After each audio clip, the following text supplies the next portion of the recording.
বাংলাদেশ আওয়ামী লীগের স্থায়ী কমিটির সদস্য ও সাবেক ডাকসু ভিপি জনাব তোফায়েল আহমেদ ভোলা জেলার রাজনৈতিক পরিচয়ের অন্যতম উদাহরণ বহন করেন।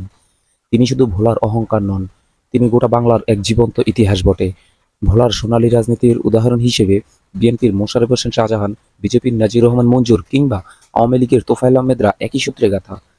তোফায়েল আহমেদ বেশ কয়েকবার এমপি সহ শিল্প ও বাণিজ্য মন্ত্রীর দায়িত্ব গ্রহণ করেছেন এবং বেশ সফলতার স্বাদ নিয়েছেন। রেখেছেন ৬৯-এর গণ অভ্যুত্থান সহ মুক্তিযুদ্ধে অসামান্য অবদান।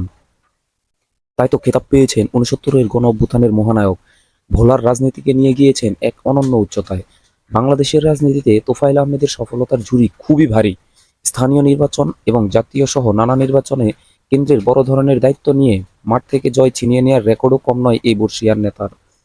তবে এশিয়ার এই বিখ্যাত কূটনীতিবিদের নাম, যশ ও খ্যাতির পাশাপাশি রয়েছে মানুষ হত্যা কিংবা জুলুমের মতো বড় অপরাধ সরাসরি সম্পন্ন করার অভিযোগ। যেমন শহীদ আব্দুল মালেক, সাইফুল্লাহ জুলু, মোতাহার মাস্টার, রতন চৌধুরী কিংবা বাবুল মোল্লার মতো লোকদের হত্যা করে ভোলার মানুষের চোখে হয়ে উঠছে রাজনীতির কালসাপ। রাজনীতির মাঠে দলীয় সমর্থকদের জন্য তেমন একটা কিছু না করলেও তোফায়েল আহমেদ তার আত্মীয়-স্বজনদের প্রতি অতিমাত্রার সুদৃষ্টি তার জন্য স্থানীয় রাজনীতির কাল হয়ে দাঁড়িয়েছিল, যার ফলে স্থানীয় আওয়ামী লীগ নানা ভাগে বিভক্ত। এমনকি তার হাতে গড়া সন্তানতুল্য সৈন্য বিপদের বন্ধু ছিলেন ভোলা জেলার ছাত্রলীগের সাবেক সভাপতি মোস্তাক আহমেদ শাহিদ। তাকে বহু মামলায় জড়িয়ে বেশ কয়েকবার জেল কাটিয়েছেন, যাহা বিরোধীদের আমলেও এতবার জেল কাটতে হয়নি। শেষ পর্যন্ত সেও তার বিরুদ্ধে অবস্থান নিতে বাধ্য হয়েছেন।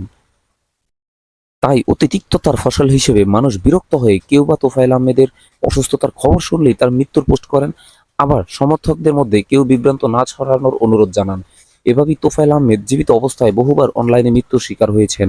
শেষ পর্যন্ত ঢাকা স্কয়ার হাসপাতাল কর্তৃপক্ষ তাকে মৃত ঘোষণা করলেও তার স্বজনরা আইসিইউর যন্ত্রপাতি খুলতে রাজি হননি, বরং তারা তাকে জীবিত বলে দাবি করেছেন।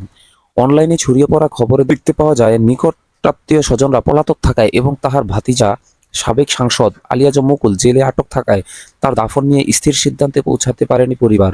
আবার কেউ বা পোস্ট করছে নেতার সাথে হাসপাতাল তার পরিবার কিংবা কোনো সমর্থকদের দেখা করতে দিচ্ছে না। এসব জল্পনা কল্পনা কাটিয়ে শেষ পর্যন্ত বাংলাদেশ আওয়ামী লীগের দাবি তোফায়েল আহমেদকে রক্ত দেওয়া হয়েছে, তিনি এখন বেশ ভালো আছেন এবং তিনি চোখ খুলেছেন। তবে তার মৃত্যু নিয়ে জনমনে প্রশ্ন থেকেই যায়, তিনি কি আদৌ জীবিত নাকি তিনি মারা গিয়েছেন? তবে কি এভাবেই কিংবদন্তিরা হারিয়ে যায়?